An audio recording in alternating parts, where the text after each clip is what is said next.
Audio Jungle.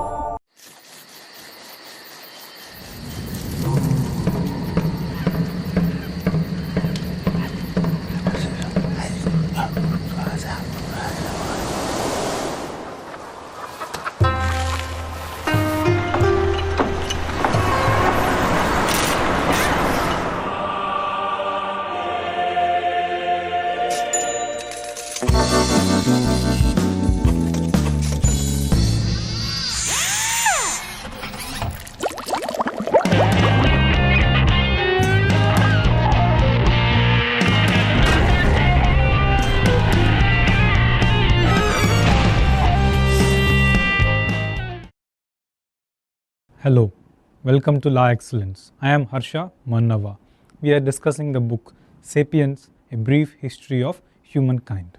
So, we are in the last episode of this human epic story, that is scientific revolution. In the previous video, we discussed how the major breakthrough in the scientific revolution came through a simple fact, that is, we have learned to accept our ignorance, and that was the beginning step that laid the path for the journey and the enormous huge exploration which led us to discover so many laws of nature, develop technology and so on.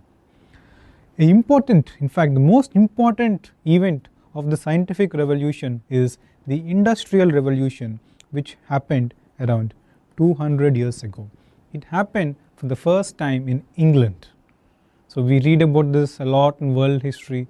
It was even a question in one of the mains 2-3 years ago. They asked, why did industrial revolution first happen in England and not anywhere else? So we'll see what went through into this industrial revolution, and this chapter is called the wheels of industry. In fact, you'll see why we call it as the wheels as we go on. First, what is it in this industrial revolution? If we have to understand industrial revolution, how does one study it? The conventional view is to assume, people until then were living in farming communities with subsistence level, not using technology much. Then they discovered technology, and then they moved towards, from agriculture they moved towards industries, cities and so on. But that's a very simplistic view.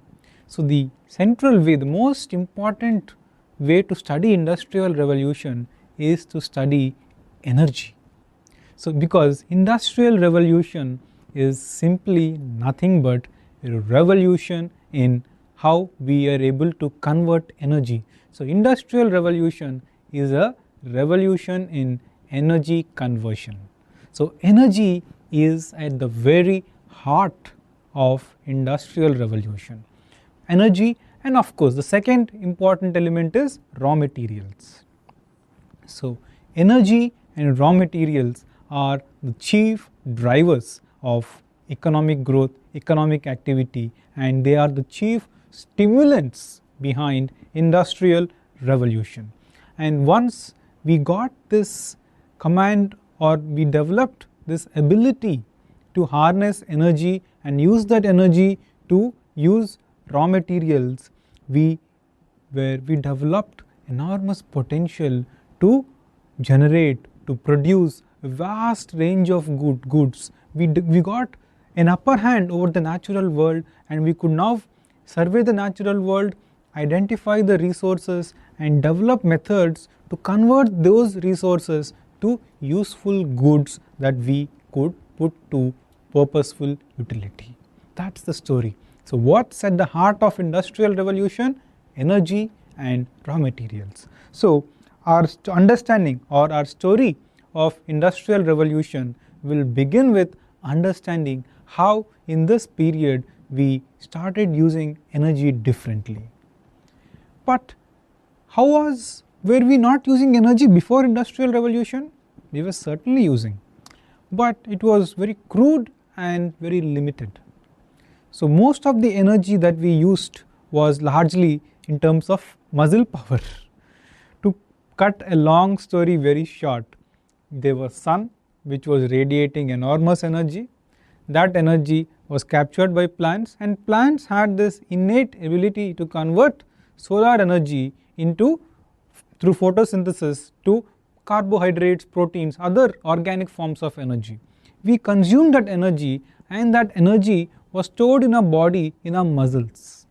And when we pulled the cart, when we used the plough to till the field, when we axed an animal or a tree, we were converting that chemical energy in the food into kinetic energy, and that kinetic energy eventually gave us our desired end.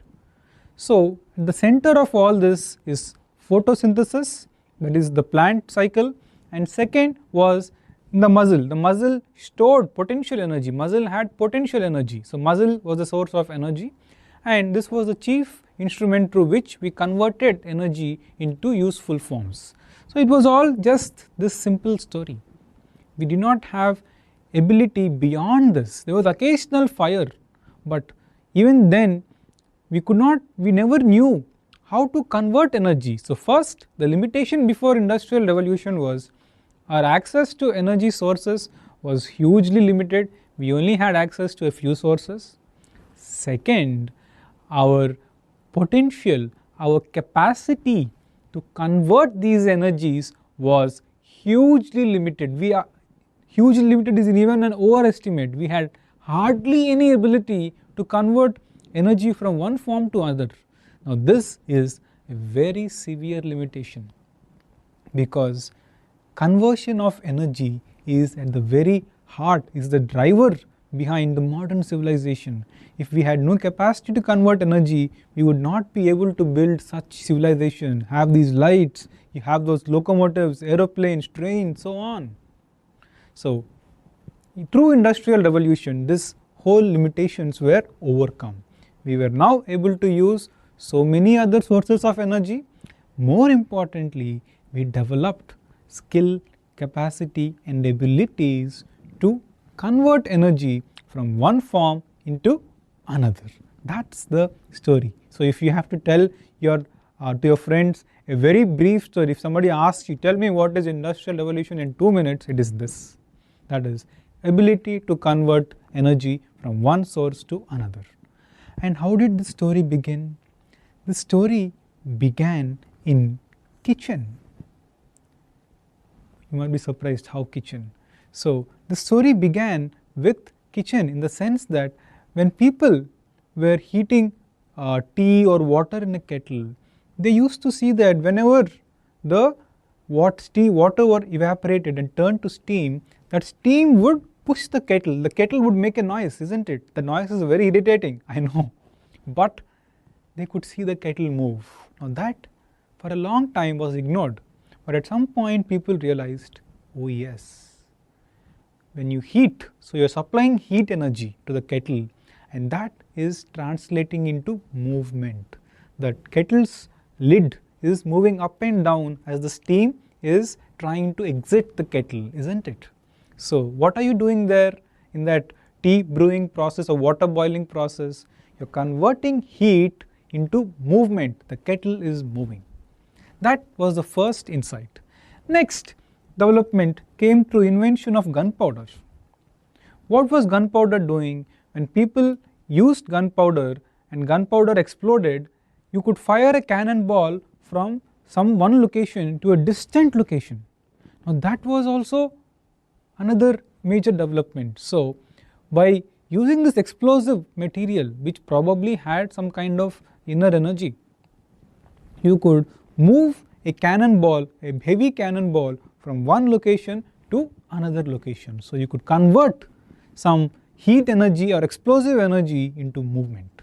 This was another development, but the most important development was the development of steam engine. Steam engine was the most important development that characterized this whole story. What is steam engine? Steam engine is nothing but, this steam engine has an interesting story. It was discovered originally in the coal mines of Britain. So, in England they had coal mines, and in the coal mine somebody saw that whenever they burnt coal, that coal, the heat and this was released. When coal burns, heat is released. This heat could now heat water. Whenever this coal was burnt, heat was released. Heat used to go burn water. Water then converted to steam, and now if steam was targeted or channelized in a particular direction, it could move a piston.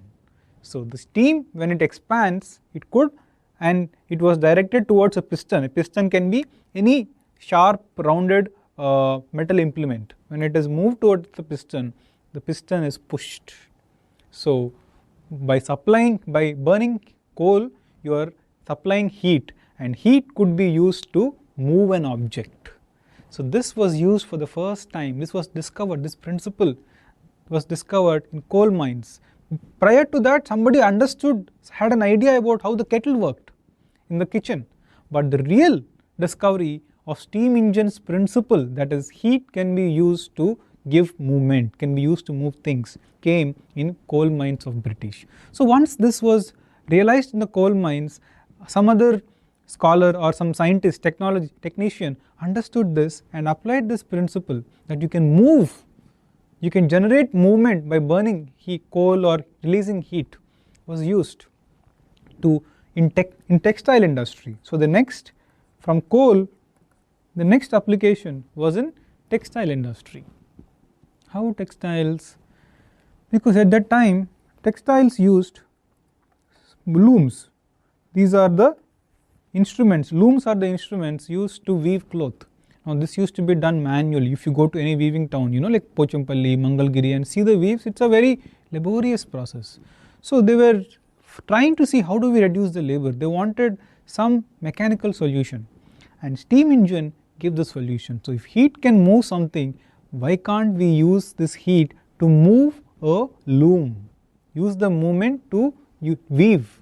So the steam engine principle was used in textile industry, and power looms were created where steam was used and the movement was used to weave multiple threads. Next, somebody thought, if you can move things, if you can move these threads, why can't we move goods and people, isn't it? Right now we are using animals like carts driven by horses to move people, but if this machine, the so-called this new machine, can move things, why can't we move goods and people?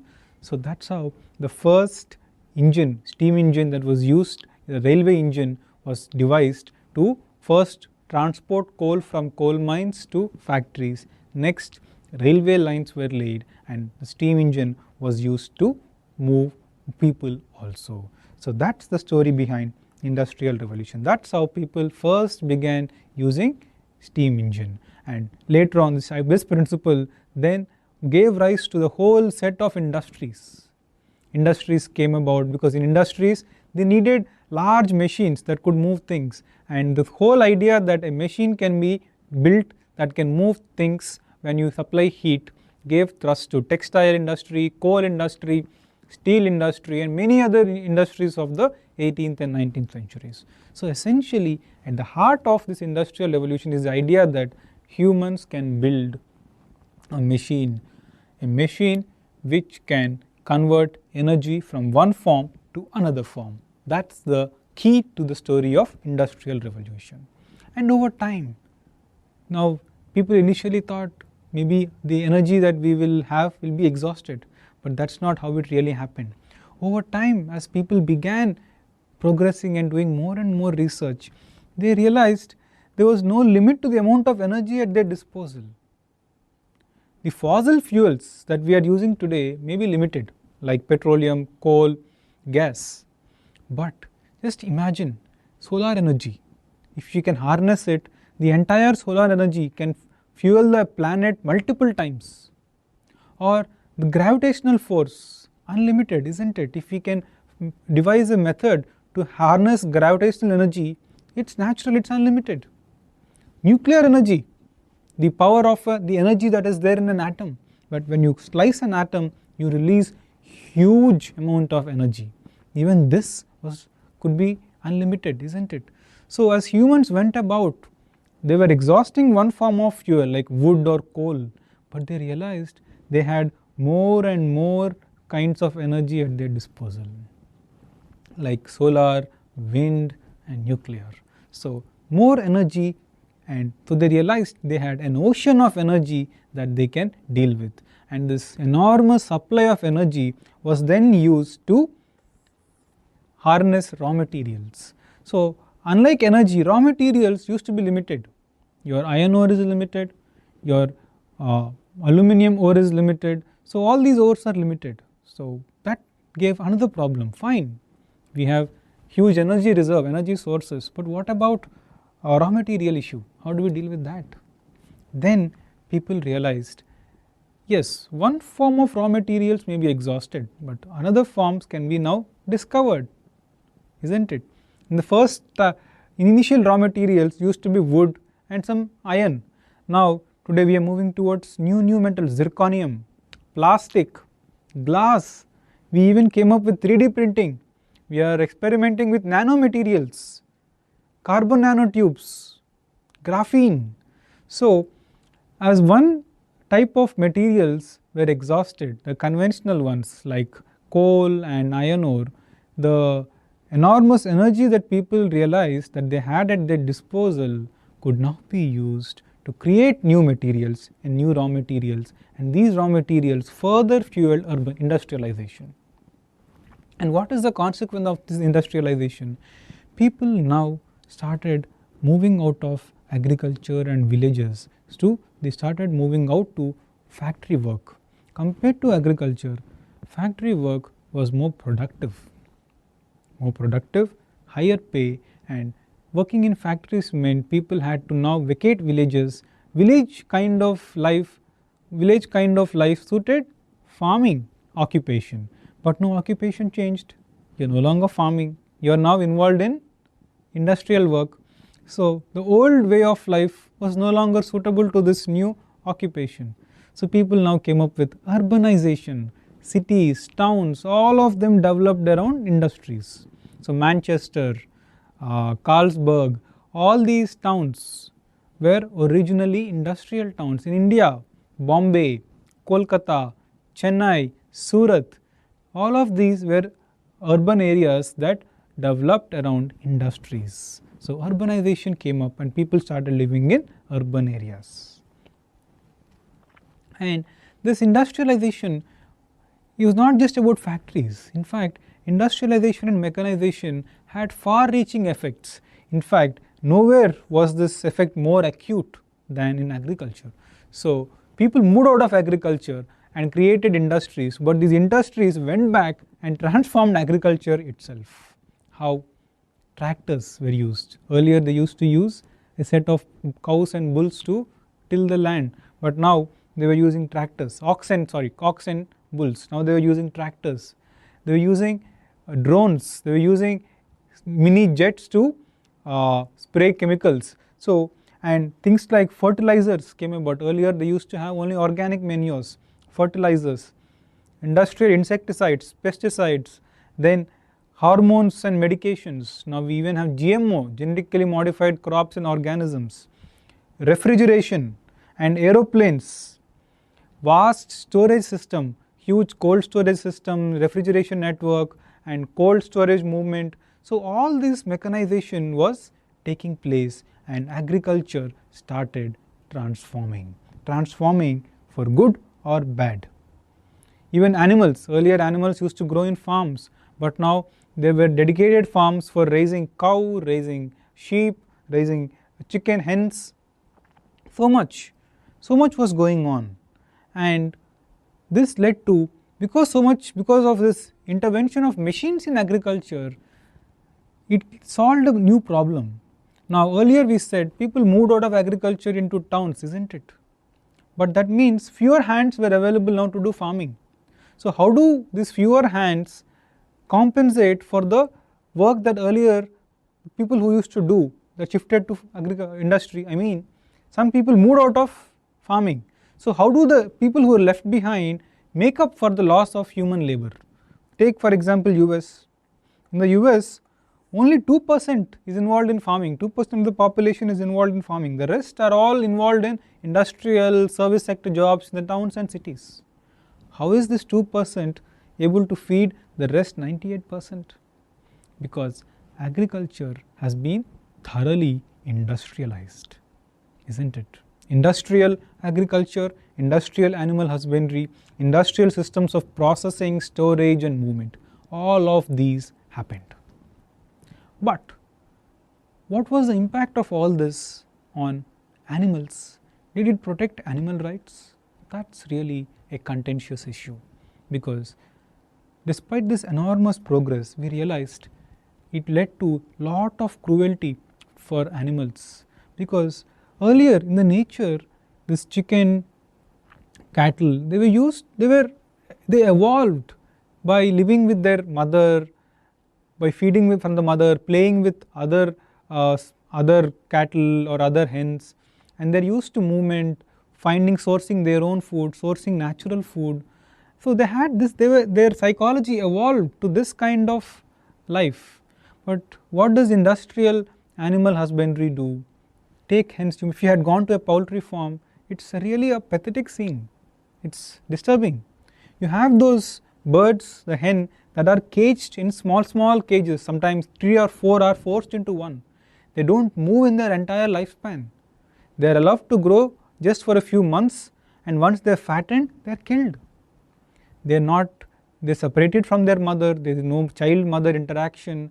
They are not playing with other animals around them.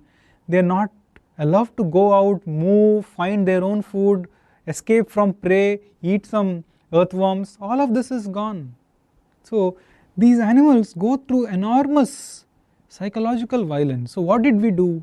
We thought animals have needs, objective needs like food. We are supplying them food, so what is their complaint?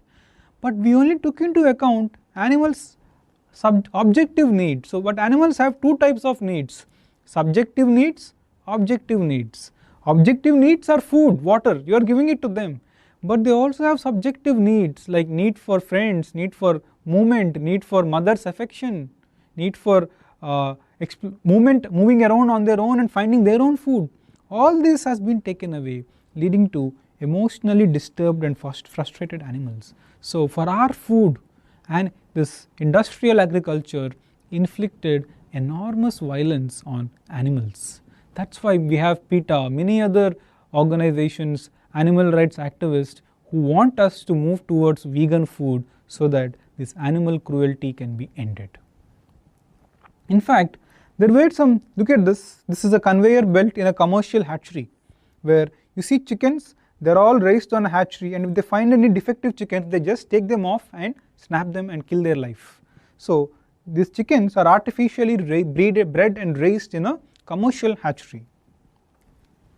And there is a famous study called the Harlow study, which tried to understand the developmental problems that animals developed when they were grown in cages in a confined environment. So what happens, how do animals' mind react when they were growing in confined environments?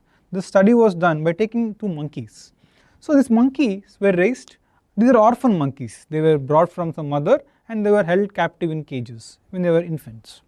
So now we made 2 dummies. One was this dummy here is the cloth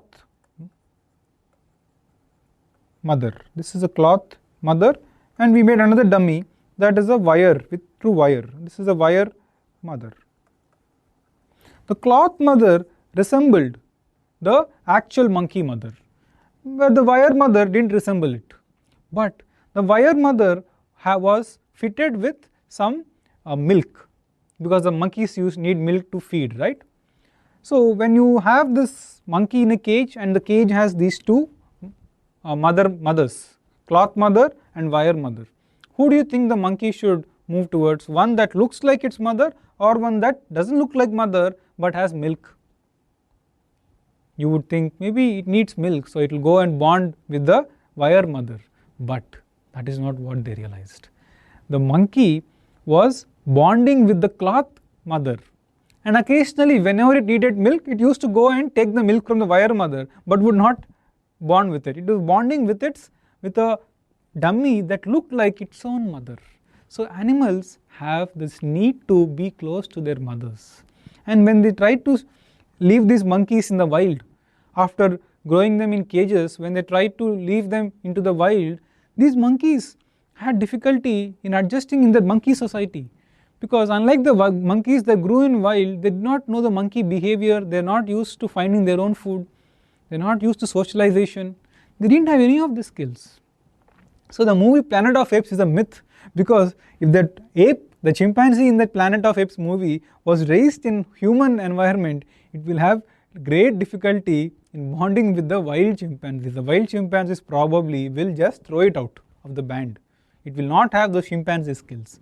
So these monkeys developed many developmental problems. So that's how we can understand that our domestication and large scale industrial production raising of animals is in fact inflicting enormous cruelty on them. It's not just animals. It's not like this whole industrialization only led to harm to animals. Even we have been at the receiving end of it. We have become something else. What have we become? From being a Homo sapien, we have become a Homo consumer. We have become a consumer. Why did we become that? Because industrialization suddenly increased our ability to produce. We were able to, earlier production was a difficult thing. To weave a shirt took a lot of time, so people only had limited set of clothes.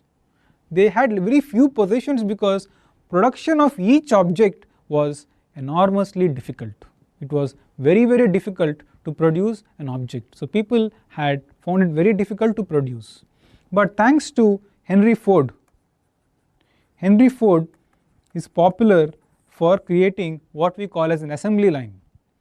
So Henry Ford famously said, by creating the assembly line, I solved the problem of production, because using industrialization that was there prior to him and the assembly line, humans could now mass produce. They could produce in huge volumes with very little effort. So factories, assembly lines developed, and we began producing more and more. Since we are producing more and more, we must also now consume more and more. So that led to a new kind of ethic, consumerism.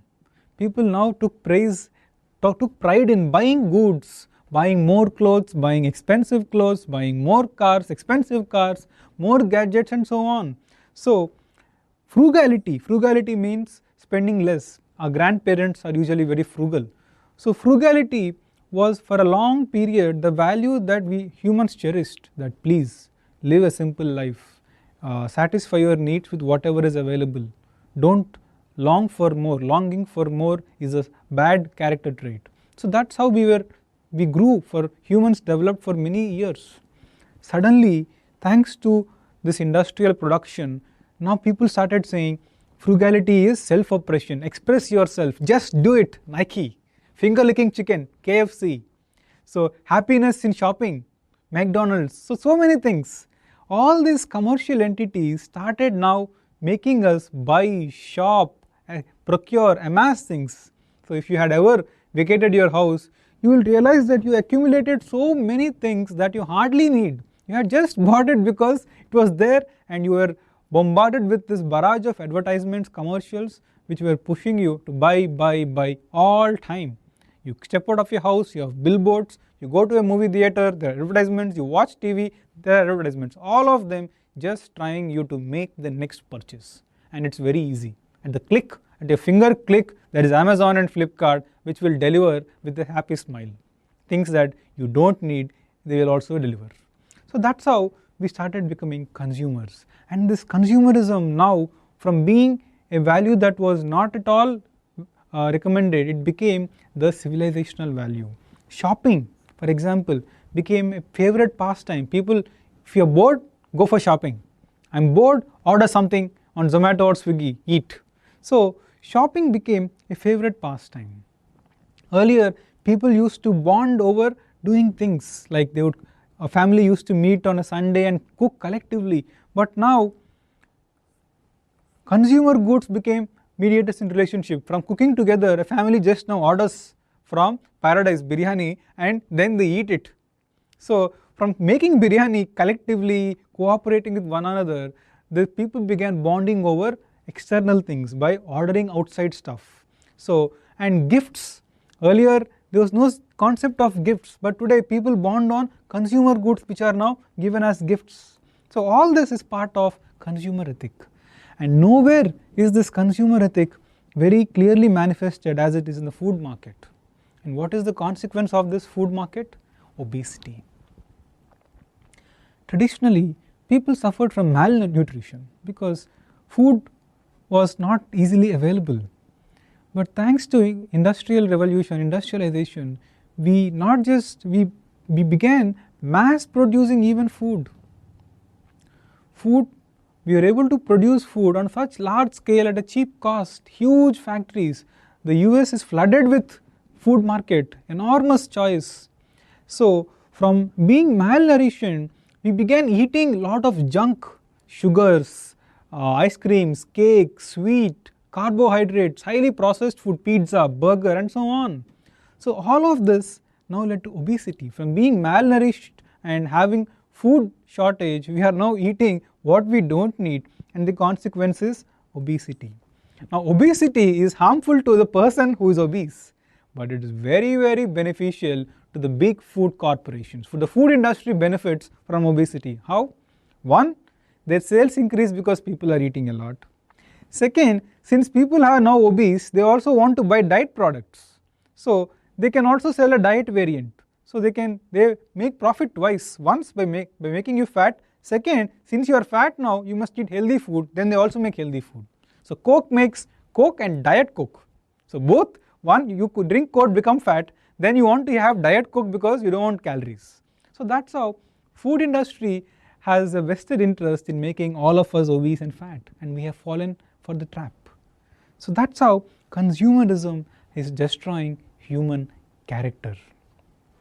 And at one point, this consumerism in history, we used to hear stories of kings who are rich, who are extravagant, buy all these unnecessary luxuries and waste money. But today the tables have changed. The rich have the resources, the knowledge support to understand the whole game. So they don't waste their money, they plan their investments well. But it is generally the poor who don't understand this whole game and who take loans, spend a lot, get entangled in a debt trap, and then make their lives miserable. The poor eat the McDonald's burger, the rich eat organic salads. So the rich are able to live through this epidemic, but the poor are falling prey to this pandemic of consumerism and obesity. So even in this consumerism, there is class bias. So Karl Marx is still relevant to understand even consumerism. So this is how industrial production produced more, and it also made us hungry for more, and this hunger for more trapped us in a cycle of desire and greed. So earlier, the earliest religions, previous ethical systems like Christianity, Buddhism, all of them, Hinduism, all of them talked about compassion, tolerance and minimalism. But the new, and people always found this difficult to practice. They thought, yes, the Christ said compassion. I'm not compassionate, I'll try to be compassionate. People used to strive to that goal knowing that they're not able to achieve. But in the new ethical system of consumerism, everybody is successful. People are all able to reach the goal of the new ethic because everybody is now buying more. So this is the first, consumerism is the first religion in history where the followers actually do what they are asked to do. So that is how our capacity to produce more gave us some benefits, but it also made us inflict cruelty on animals, and it also made us inflict cruelty on ourselves in the form of more possessions, more needs, more food, obesity and debt traps. That's how Industrial Revolution impacted us. Thank you.